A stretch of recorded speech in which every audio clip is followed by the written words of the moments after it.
Nous nous retrouvons aujourd'hui pour une nouvelle vidéo concernant mon bilan sur Dofus, puisque je me suis demandé ce matin, avec mon petit café comme d'habitude, hein, je me suis demandé, c'est quand même bizarre, je suis en train de faire un bilan donc nouveau joueur sur Dofus, mais qu'est-ce que c'est un nouveau joueur sur Dofus? À partir de quel moment je serai plus un débutant sur Dofus?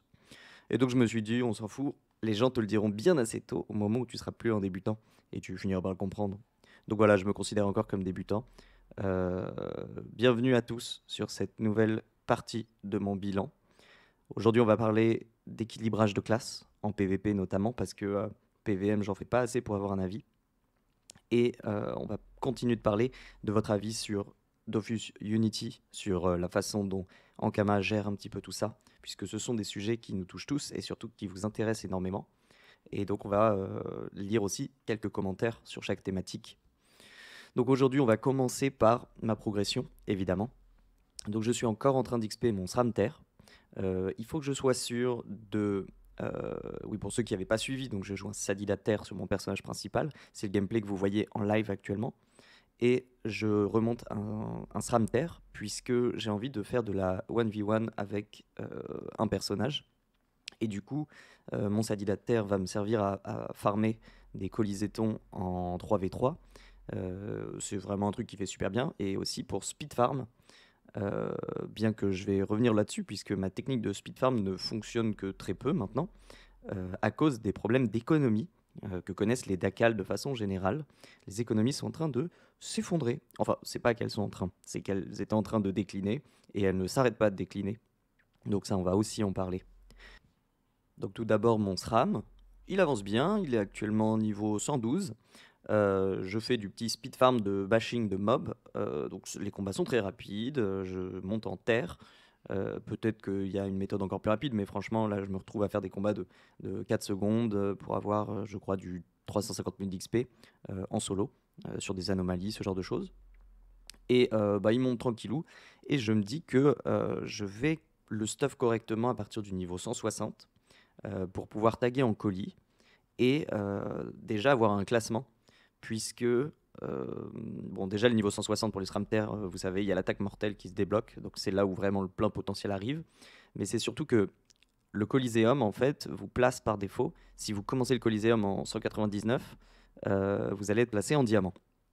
Or, pour être en diamant, vous allez vous retrouver avec pas de stuff, jeune 199, contre des mecs bah, avec 4500 HP et voilà, un full stuff au petit 1990, enfin 199 quoi.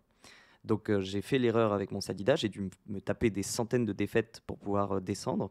Donc actuellement avec mon Sadida, je suis en Platinum 3 et je remonte très très vite. Comme vous allez pouvoir le voir hein, dans le live, dans les coliséums que je vous passe là, c'est assez aberrant la vitesse à laquelle je gagne des coliséums actuellement, par rapport à avant en tout cas. Donc mon SRAM avance et mon plan c'est vraiment ça, c'est atteindre le niveau 160, me faire un gros stuff et puis commencer à au moins me placer pour être en platine. Et puis climb, enfin du coup aller XP jusqu'au 199 si besoin, hein. Si je suis bien à 160, pas de problème. Mais je pense que les queue time, les temps d'attente vont être un peu plus élevés en 160 qu'en 199. Et à partir de là, bah, je continuerai et je filmerai le tout, puisque moi je trouve que le gameplay SRAM est quand même vachement plus visuel et laisse beaucoup plus de place à la progression que le gameplay Sadida en 3v3.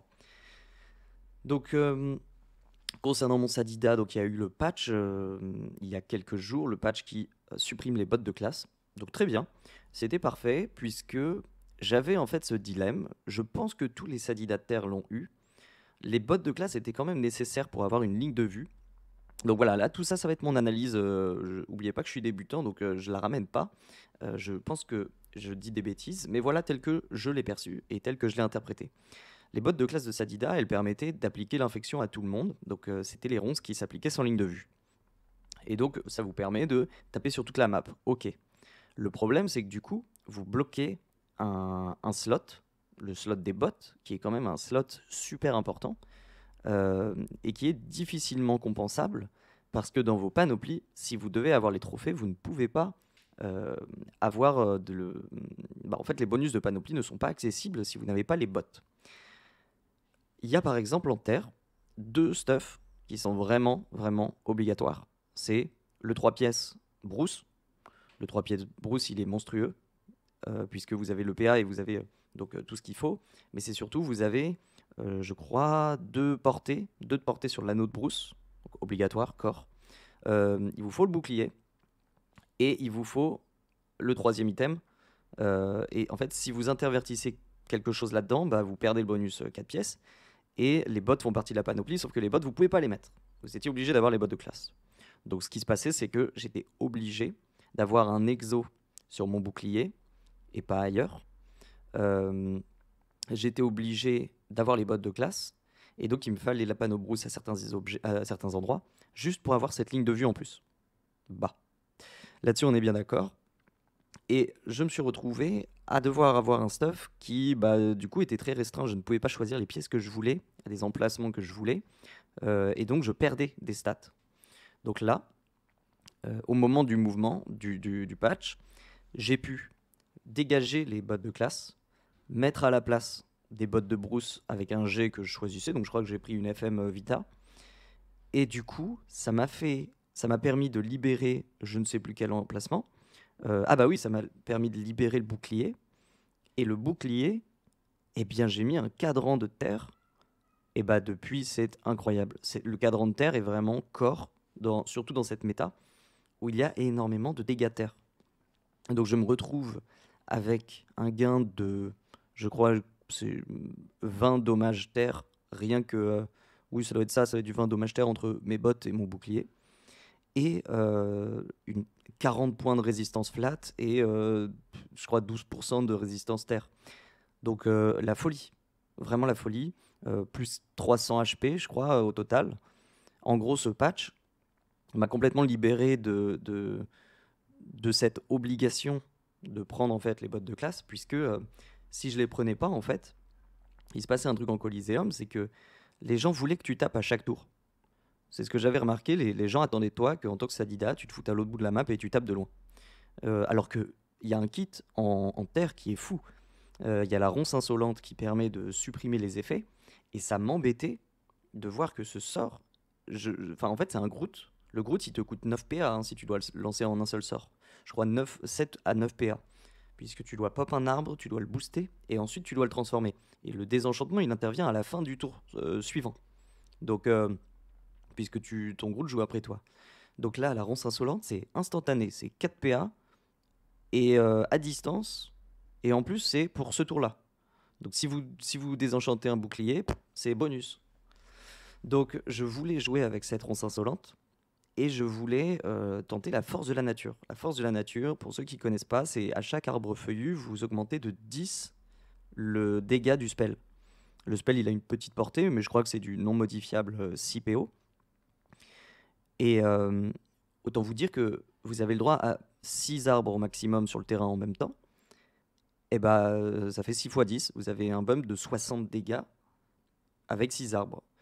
Je vous laisse imaginer ce que ça fait comme dégâts, en sachant que la ronce agressive fait autant de dégâts qu'une force de la nature à partir de un arbre. Un arbre ou un et demi, je crois. Donc je voulais trouver un mode avec ça. Et en l'état, avec les bottes de classe, c'était pas possible, tout simplement. Donc je me retrouve avec mon Sadida actuellement. Il a, je crois, 125 dommages terre. Il a un truc genre 45% de résist terre. Il a 20 de résistance partout, 4200 HP, je sais plus combien de puissance, il a 1200 force. Enfin, actuellement, mon Sadida, c'est un char d'assaut. C'est vraiment un char d'assaut. Et donc, je peux jouer un mode qui est beaucoup plus rigolo que jouer avec une ronce sans ligne de vue, qui est la force de la nature. Et je joue comme un espèce de gros sac, c'est-à-dire je plante des arbres derrière, je balance une folle transmutée, donc qui me coûte pas d'arbres. La folle, elle va aller infecter si elle a envie. Mais mon but, c'est de défoncer des gueules et de soak, c'est-à-dire de vraiment tanker les mecs. Donc idéalement de tenir un tour ou deux tours, parce que deuxième tour, je suis à peu près garanti de pouvoir infecter 2 personnes et de balancer 1 à 2 forces de la nature au deuxième tour. Ça fait en général du 1000 dégâts par tick sur le nombre de personnes infectées. Et si jamais je prends trop de dégâts, bah, j'ai quand même mon spell habituel là, de ronce apaisante et don naturel. Donc ça me permet de tenir un tour de plus. Et j'ai remarqué, alors ça c'est super drôle parce que mon win rate a complètement explosé, hein. Là, je crois que depuis le patch, j'ai dû perdre, sur 6 games, j'ai dû en perdre une. Et c'était un AFK. Parce que je fais tellement de dégâts que même si je finis par crever autour d'eux, j'aurais eu le temps de foutre une dose à absolument tout le monde. Donc ça permet en fait d'abord à ma team de foncer comme des demeurés, ils ont besoin de s'occuper de rien, puisque tu fais les dégâts, ils ont plus qu'à finir. Et sur, sur Dofus, les gens aiment bien quand les HP descendent. Donc faites descendre les HP, vous allez voir, tout va bien se passer. Mais ça a eu un autre effet qui est assez marrant, mais j'imagine que c'est l'effet qui se coule, hein. Dans tout, il y a un petit retour de flamme. C'est que depuis le patch, la phrase que j'ai le plus lue en Coliseum, c'est les Sadidas en bot de classe, enfin les Sadidas sans leur bot de classe, ça vaut plus rien. Ou ils sont perdus, ils savent plus quoi faire. J'ai été flame tellement de fois. Et d'ailleurs, dans les vidéos que je vous passe, et ce sera aussi pour les autres vidéos, vous allez voir dans le chat, très souvent, je me fais insulter parce que ils comprennent pas le tour que je viens de faire. Genre, typiquement, quand tu fais un tour et que tu poses 2 arbres et que tu ne fais pas de poupée, tu te fais défoncer. Les gens te disent que tu es une merde et que ce que tu as fait est un tour de merde. Et voilà.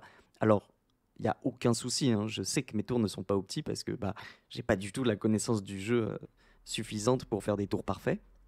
Mais ne vous inquiétez pas, au niveau de jeu où on est, je n'ai pas besoin de plus. Je place mes arbres, je tiens un tour et je broie au moins une personne. Euh, donc ça, c'est assez marrant puisque vous verrez peut-être dans les chats, je me fais énormément flame parce que les gens ne connaissent pas ce gameplay. Après, c'est peut-être mon avantage, hein, puisque du coup, j'ai la ronce insolente.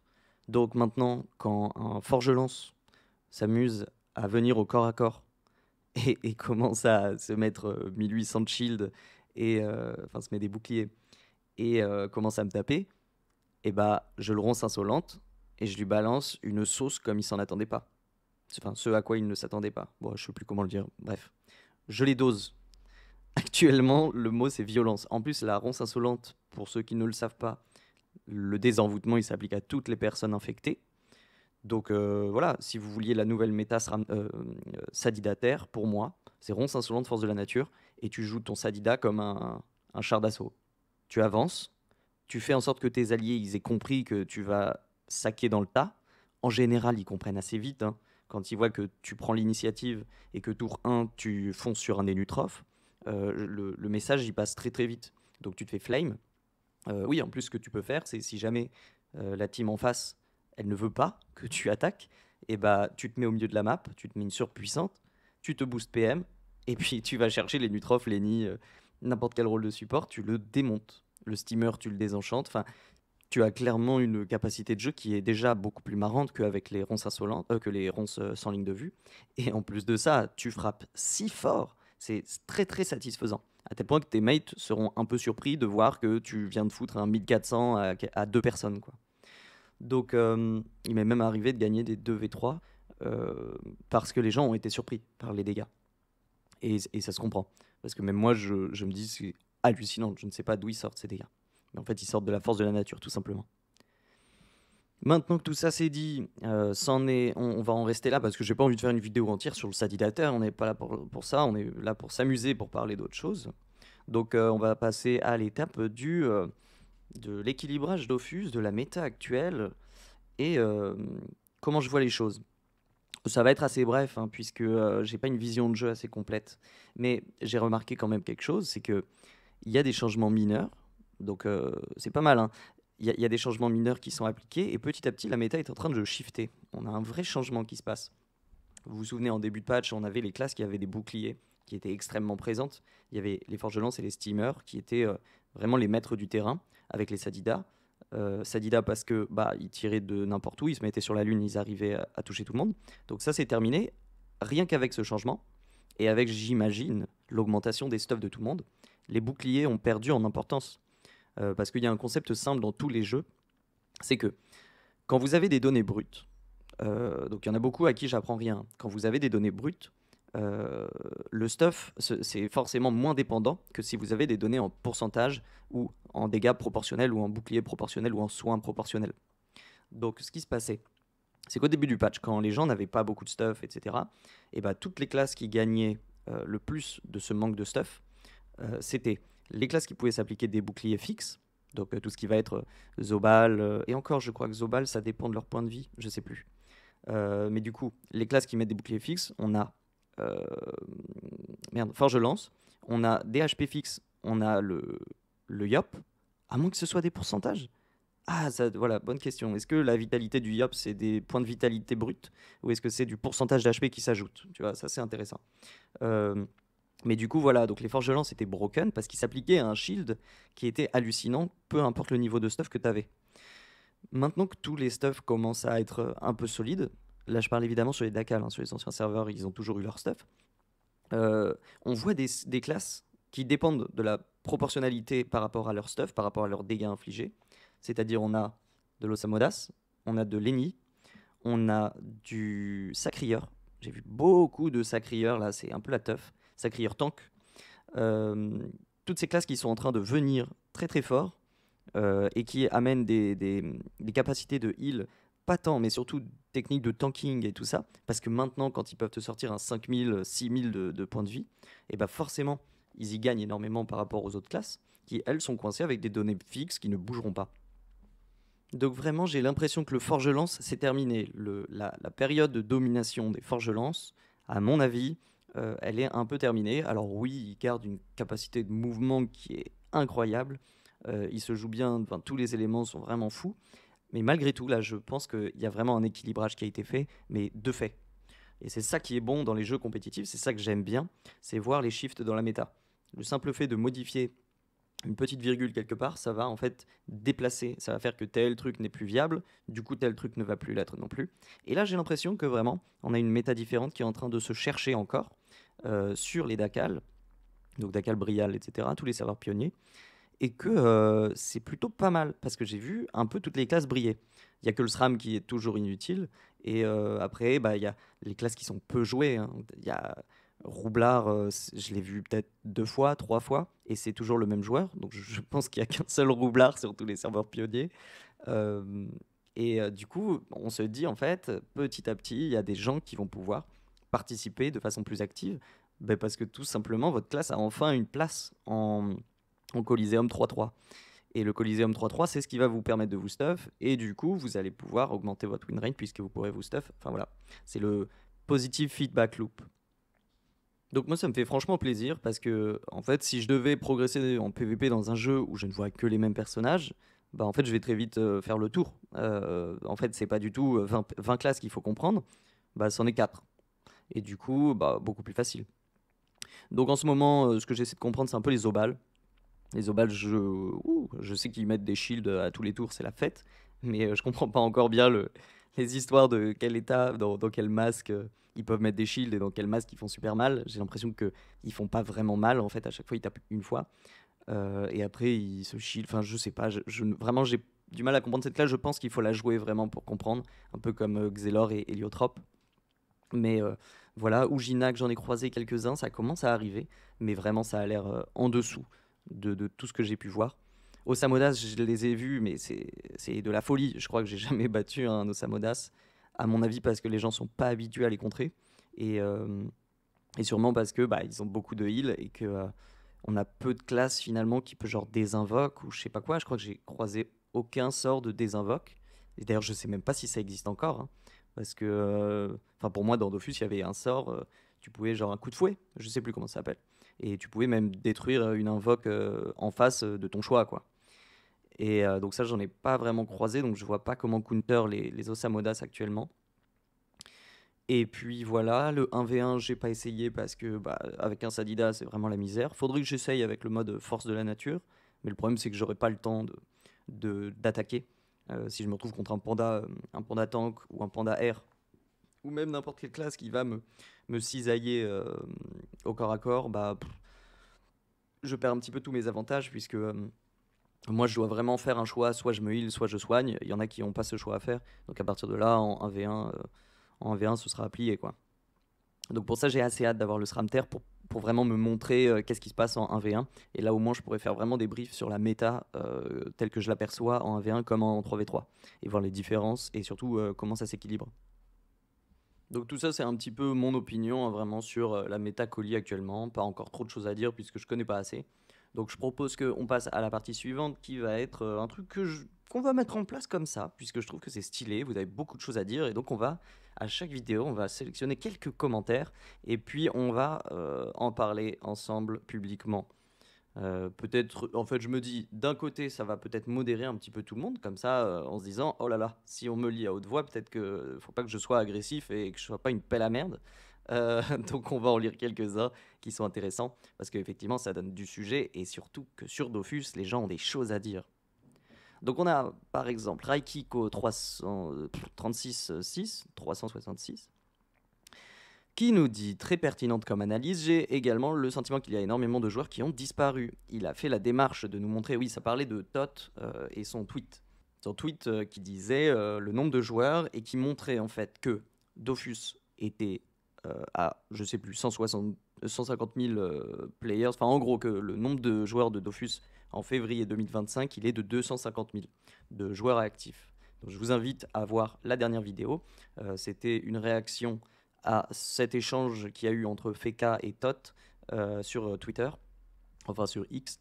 Et Tot a publié une infographie montrant le nombre de joueurs actifs. Et effectivement, c'est plutôt satisfaisant. Donc on revient là-dessus. Il a fait la démarche de nous montrer les statistiques de l'activité journalière et forcé de constater qu'il y a encore beaucoup de joueurs en jeu. Mais quid des statistiques des joueurs qui ont arrêté le jeu pendant toutes ces dernières années de dur labeur et de bugs continuels? Personnellement, je ne croise plus grand monde sur les maps qui étaient bondées autrefois. Alors, ça dépend de quoi on parle.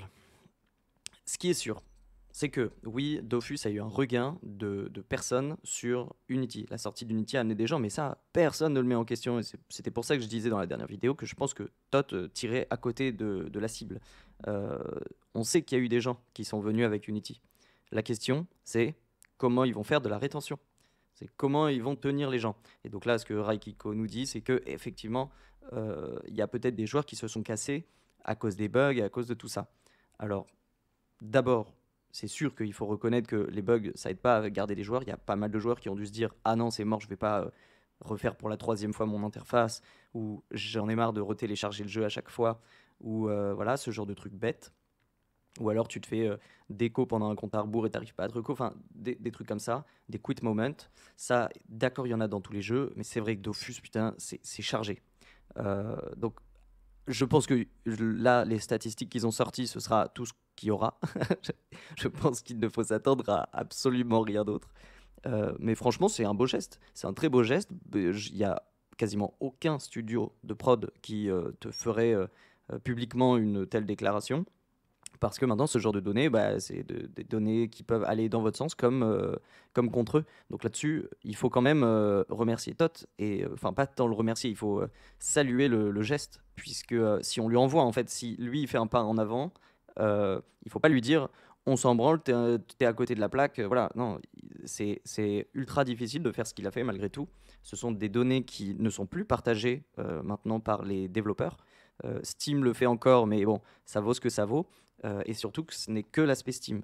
Les jeux, ils ont d'autres compteurs beaucoup plus précis que les compteurs Steam. Ce sont des indicateurs. Sauf que là, Todd, ce qu'il nous aurait envoyé, hein, si ce sont les vrais chiffres, c'est des données brutes qui sont primordiales pour eux. Donc là-dessus, merci Todd, c'est super cool. Mais encore une fois, on a ce problème de savoir où est-ce qu'on vise. Donc dans les commentaires, il y a eu pas mal de gens, il y a eu tous les avis possibles. Bon, c'était surtout du négatif, mais après c'est normal. Le négatif, c'est ce qui s'exprime le plus souvent. Le positif, nettement moins, mais bon, on va pas parler 4 heures du positif. Le positif, on le connaît, Dofus c'est cool, et ça mérite d'être un super jeu bien optimisé. Donc ensuite, on a Daniel Vast qui dit l'équipe n'a selon moi pas besoin d'être agrandie car le fait d'ajouter des personnes ne va pas forcément accélérer la production du jeu puisque des contraintes organisationnelles supplémentaires vont s'ajouter, mais elle a besoin de davantage de moyens, outils, gestion et de temps pour mener à bien les développements. Oui, c'est ce que Tot a dit, c'est qu'il y avait une dette technique sur le jeu. Donc la dette technique, je suppose que c'est du code spaghetti, c'est des trucs, vous ouvrez en fait le squelette du jeu et vous réalisez qu'en fait il y a tout qui a été écrit dans la mauvaise langue, ils ont utilisé des espaces au lieu de la tabulation. Enfin, en gros, c'est qu'il y a beaucoup de spaghettis. Il y a beaucoup de trucs qui ou bien servent à rien, ou bien qui parasitent quelque chose d'autre. Et sur un jeu de 20 ans, ça m'étonne pas. Ça, c'est une chose. Mais ce qui existe aussi, pour en avoir embauché, il y a des boîtes qui prennent ce code et qui vous l'épurent. Ça existe. Il y a des moyens contre la dette technique. Il y a énormément de moyens contre la dette technique. Vous pouvez prendre une boîte qui va vous épurer des lignes et des lignes et des lignes de code, et tout ce que vous aurez à faire, c'est valider derrière. Donc, des solutions existent. Et la façon dont tout Ankama parle de cette dette technique, quand ils te disent le jeu est codé sur Flash depuis des années et du coup machin, ce n'est pas le premier studio qui a besoin de faire une refonte. Encore une fois, Final Fantasy, ils ont recommencé le jeu de zéro. Ils ont fait une table rase, certes, mais en fait, vous n'êtes même pas obligé d'aller si loin. Je pense vraiment qu'il y a autre chose que cette histoire de dette technique. C'est ce que j'expliquais dans ma dernière vidéo. C'est que les moyens existent. Vous pouvez nous sortir quand même des raisons qui sont valables. Hein. Je comprends que le jeu soit difficile à modifier, mais en fait, il y a un moment, il faut mettre les moyens. Et je pense que c'est ça qui coince chez Ankama. Il faut un peu d'audace. Il va falloir modifier les choses qui doivent être modifiées. Voilà. Mais je pense que ça n'arrivera jamais, puisque, à mon avis, et c'est un peu symptomatique de la société globale, c'est qu'en France, on aime bien être en place et ne pas toucher les choses qui devraient être touchées. Donc voilà, ok. Ensuite, on a Jocelyn Boone, 59-56, ou Jocelyn Boone, Jocelyne, je sais pas. Actuellement, Dofus 3, c'est la déception de 2025. On nous a informé que Dofus 3 aura une meilleure ergonomie, de la fluidité, pas de coupure le mardi matin. Le résultat, tous les jours, les joueurs le connaissent. Perso, je m'accroche encore quelques temps par nostalgie, mais ça me saoule de voir un jeu comme Dofus dépérir comme ça. Eh bah oui, oui. Alors, je dis quand même pas la déception de 2025. Hein. Dofus, non. Parce que on a Assassin's Creed qui va sortir. Ne t'inquiète pas, la déception de 2025, tu vas en avoir. Mais non, non, je pense qu'il faut quand même remettre les choses à leur place. Dofus 2 est quand même... il y a eu une renaissance. Dofus 3, c'est vraiment la renaissance de Dofus 2. Le problème, c'est que on a l'impression que le momentum, l'élan qui a été généré par Dofus 3, eh ben, il est en train de tomber. Et, et c'est pour ça que les joueurs disent Ankama communique mal. C'est parce qu'on a l'impression qu'ils le laissent retomber. Alors que quand vous avez de l'élan, il faut continuer. Et en fait, là, on n'a plus rien. Moi, j'ai compris qu'on allait avoir un souci quand ils avaient le Back to Rush donc, qui continuait à Noël et qu'ils nous ont fait comprendre que ah oui, c'est ça, il y a eu un gros crash la semaine de Noël et ou je sais plus, je crois que c'était le 22 décembre, un truc comme ça. Et du coup, ils nous ont fait comprendre qu'en fait tout le monde était en vacances et que du coup, il y aurait pas de fixe, c'est que le bug, il serait là pendant une semaine peut-être. Et après, ils nous disaient oui, vous savez, il faut qu'on prenne des vacances nous aussi. Et là, je me suis dit ah ouais, donc le jeu, ils l'ont sorti en novembre. Euh, et il se casse en décembre en disant non, non, il n'y aura pas de fixe parce qu'on a réservé notre chalet, je sais pas où, pour les fêtes de Noël. Bon, très bien. Hein. Et, sinon, vous pouvez télétravailler, non? On est en 2025. Hein, moi, je connais des boîtes qui outsourcent absolument tout. Les trois quarts de leurs employés sont chez eux et ça se passe très très bien. Hein. Mais je sais pas, Pass of Exile par exemple, ils ont beaucoup beaucoup de gens qui ne sont pas en indoors et il n'y a pas de souci. Enfin bon, bref. Donc ouais, déception 2025, non quand même pas. Mais effectivement, ah oui, et par contre sur la meilleure ergonomie, la fluidité, moi je trouve que Dofus 3 c'est un bonheur hein, niveau fluidité et ergonomie. Le problème c'est que l'ergonomie, un coup sur trois, ça se désactive puisqu'il faut refaire tous les settings. Mais en soi, si ça s'enregistrait correctement, ce serait vraiment top. Hein. Je pense que Dofus 3 est quand même vachement plus pratique là-dessus. Et surtout, moi, Dofus 2, j'aurais pas joué les graphismes. Pour moi, enfin après voilà, c'est des goûts. Hein. Et je me doute bien que les joueurs habitués, ils préféraient Dofus 2. Mais vous pouvez pas faire venir des nouveaux joueurs sur Dofus 2. C'est comme si vous étiez en train d'essayer de jouer à RuneScape ou que vous étiez en train de convaincre quelqu'un de jouer à RuneScape ou Roblox, tu vois. C'est pas évident à prendre en main. Donc voilà. Et les coupures le mardi matin, oui, moi je trouve ça aberrant, on en a parlé plusieurs fois, bon voilà. Renaud de Sainte-Marézville, Marville, je sais pas. Tu ne peux pas balancer un reboot de Dofus sans flinguer l'intégralité du lore de Cosmos. Ah, ça c'est intéressant. Alors c'est vrai que il y a cette histoire du lore du Cosmos qui est souvent ignorée et j'ai l'impression. Alors vous me dites hein, si vraiment je suis fou, mais j'ai l'impression qu'on sacralise énormément le lore autour de Dofus parce que j'ai l'impression que personne n'ose en dire du mal. Ils ont fait des OP avec je crois qu'il s'appelle le storyteller, je sais plus, le mec qui a fait toute une vidéo où il résume toute l'histoire de chaque Dofus, qui est super cool, voilà, super intéressante, et il finit avec la mise à jour des forges de lance. Et depuis, j'ai l'impression en fait que tout le monde s'est mis d'accord pour dire que le lore de Dofus il est incroyable, qu'il mériterait d'être développé, etc.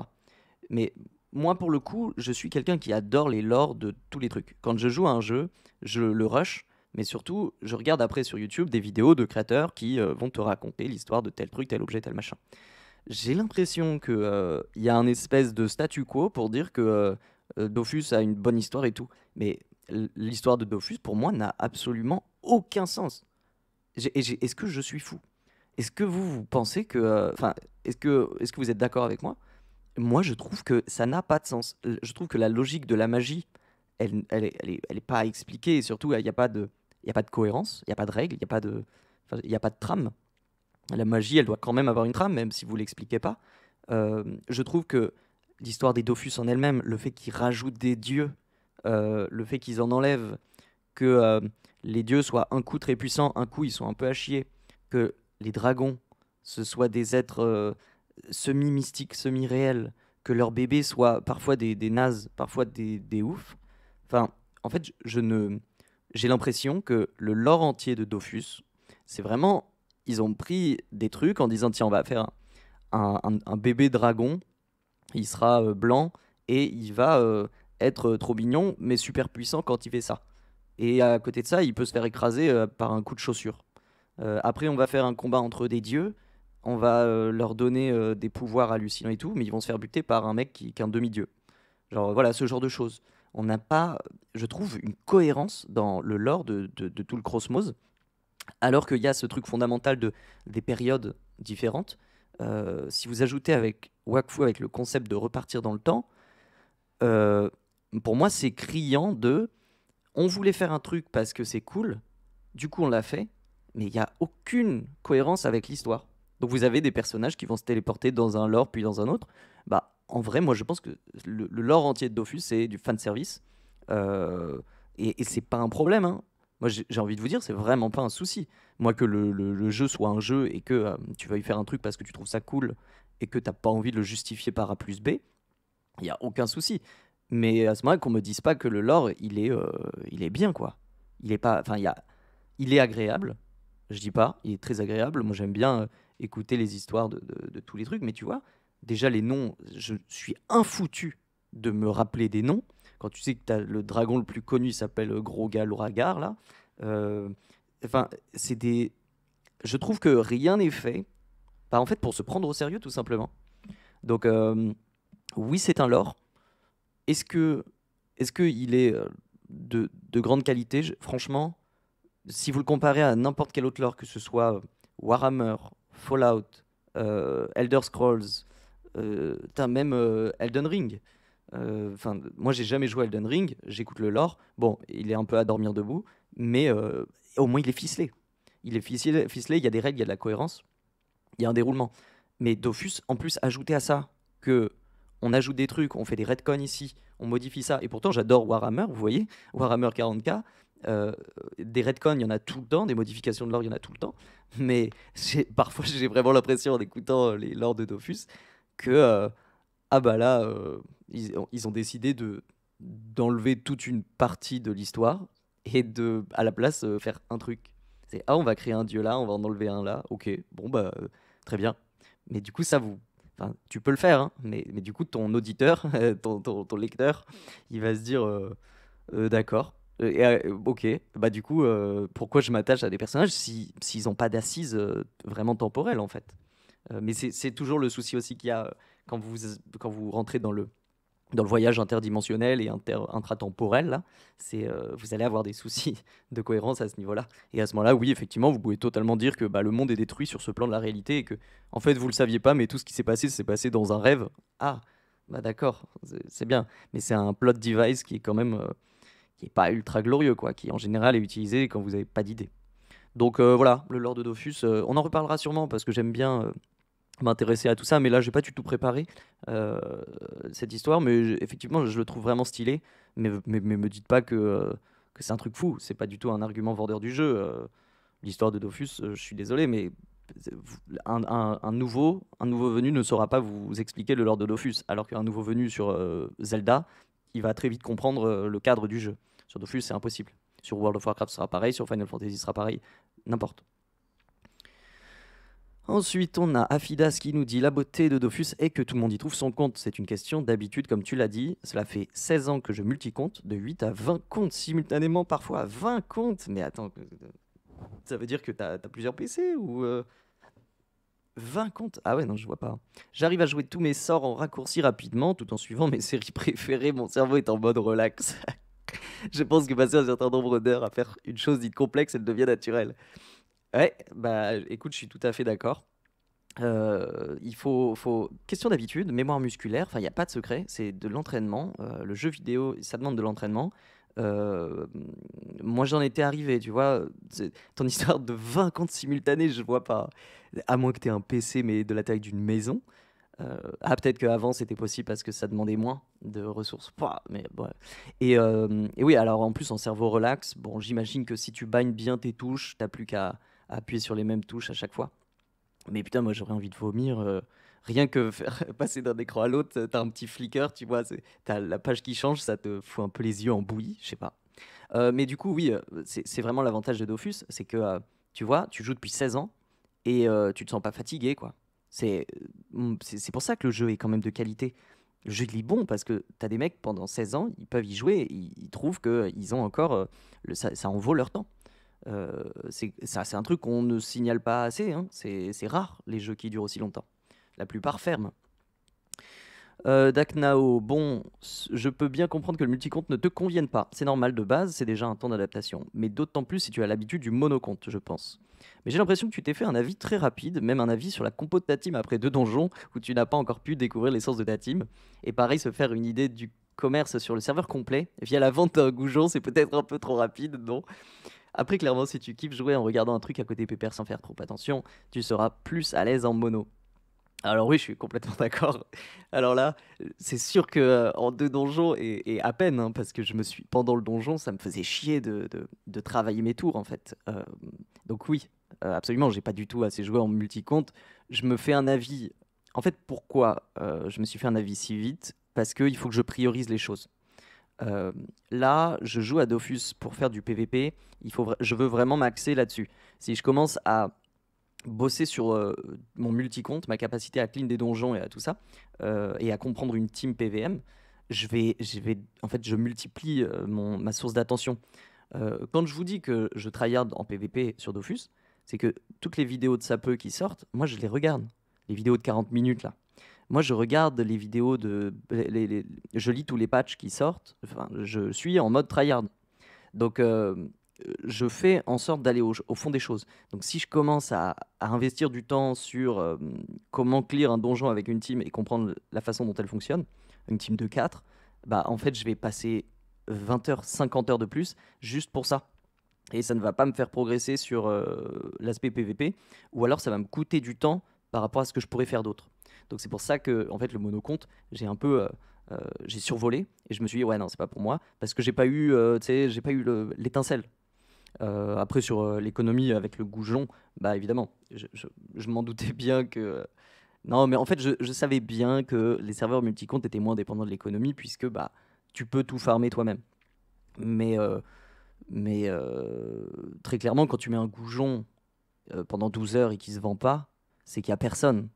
Même si tu undercut et tout, si ton goujon part pas, bah, c'est tout. Si le prix est élevé et qu'il part pas, bah, c'est qu'il y a personne. Sinon, le prix descendrait naturellement. Le goujon, c'est surgénéré quand il est à 20 kama unité et qui ne se vend pas ou qui descend pas, t'es dans un serveur vide. Donc je maintiens quand même, c'est mon indicateur goujon. Indicateur goujon, c'est un bon indicateur. Si le prix ne bouge pas au bout de 12 heures et qu'il ne vend pas, il ne se vend pas, c'est que le serveur est mort. Et après, oui, j'aime bien regarder un truc à côté pépère. Après, si je pouvais faire du PVP, enfin avoir deux persos euh, haut level, ce serait top. Comme ça, je ferais du colis 1v1 sur un compte et du 3v3 en même temps sur l'autre compte.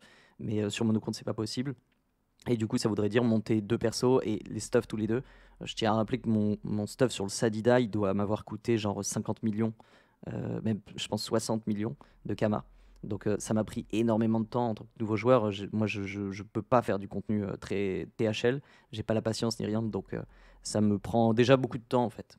Et ensuite, ouais, j'ai pris quelques petits commentaires. Ça dit, bot de classe, tu dégoûtes. T'as pas honte de jouer bot de classe, aucun intérêt à t'écouter, noob. Ok les gars, je vais pas dire vos pseudos pour pas glorifier les commentaires euh, un peu limites, mais en gros, voilà, j'en ai parlé au début de la vidéo, l'histoire de bots de classe. Alors, les gars, il y a des méta. Si vous n'avez pas dans votre jeu une capacité à ban un personnage, et bah la méta, il faut l'accepter et il faut la contourner. Donc Sadida bot de classe, c'était très facile à counter. Le Sadida bot de classe, il ne faisait que très peu de dégâts. C'est juste que c'était impressionnant à voir qu'il pouvait taper toute la map. Mais en soi, des ronces, ça vous fait 300 de dégâts. Un full stuff, il vous fait grand max 400-450 de dégâts sur 3 personnes. Un Enuter par tour, il vous met 1900. Donc, si vous prendre 600 dommages par tour, si vous n'êtes pas focus, si prendre 600 de dégâts par tour par une personne, ça vous choque, vous n'êtes pas prêt pour le PVP. Donc les bots de classe, déjà, elles n'étaient pas vraiment cheatées pour la capacité à faire des dégâts, mais plutôt pour infecter partout sur la map. C'était très facile à counter. C'est juste que oui, si vous restez à l'autre bout de la map et que vous vous laissez tabasser en permanence, bah oui, vous allez perdre. Mais vous savez, la plupart des gens qui me flame, ce sont des forges lance haut qui sont à l'autre bout de la map et qui me balancent des spells hallucinants et qui derrière te disent que le Sadida est cheaté. Donc non. Et surtout, outre le fait que enfin voilà, on va pas non plus relever 3 heures ces remarques. Quand vous avez une méta qui vous saoule, trouvez un moyen de la contourner. De toute façon, vous plaindre, ça va rien changer. Se plaindre, ça change jamais rien. Si vous avez une méta bruiser sur League of Legends, et bah, jouez pas ADC. Jouez tank, jouez HP Shredder, enfin voilà, tu t'adaptes. On se plaint pas sur des vidéos YouTube avec des mecs qui donnent leur avis sur un jeu qu'ils essayent d'aimer euh, pour juste dire n'importe quoi en plus, hein. Parce que je pense que cet argument a dû être. Enfin, sinon, toutes les vidéos YouTube de PvP, ce serait que des saditaires bots de classe et ils gagneraient à chaque fois. C'était pas le cas. Moi, encore une fois, là, depuis que je suis passé en force de la nature, full violence, je vous garantis que mon win rate a explosé et que j'ai toujours des gens qui disent que les bots de classe étaient complètement cheatés. Alors que pas une seule seconde. Ce qui va être cheaté, ça va être effectivement de se foutre un tour de heal à 1400 et de te foutre 4000 dégâts à toute ta team en un seul tour. Ça on est cheaté. Mais donc voilà, c'est un peu ma petite conclusion, puisque la vidéo est déjà super longue. Je pense qu'on va tourner autour des 40 minutes, 45 minutes. Donc je vous remercie évidemment de m'avoir écouté une fois de plus. On se tient au courant, je continue de monter mon petit SRAM, je continue de faire quelques petits colis 3v3 avec mon Sadi pour vous donner des petits aperçus de ce que je fais en ce moment. Et puis je vous souhaite à tous un excellent jeu et n'hésitez pas à me dire ce que vous avez pensé de la vidéo en commentaire. Je les lis tous et j'en sélectionnerai à chaque vidéo pour qu'on puisse discuter ensemble comme ça, comme des oufs. Allez, à très vite, gros bisous.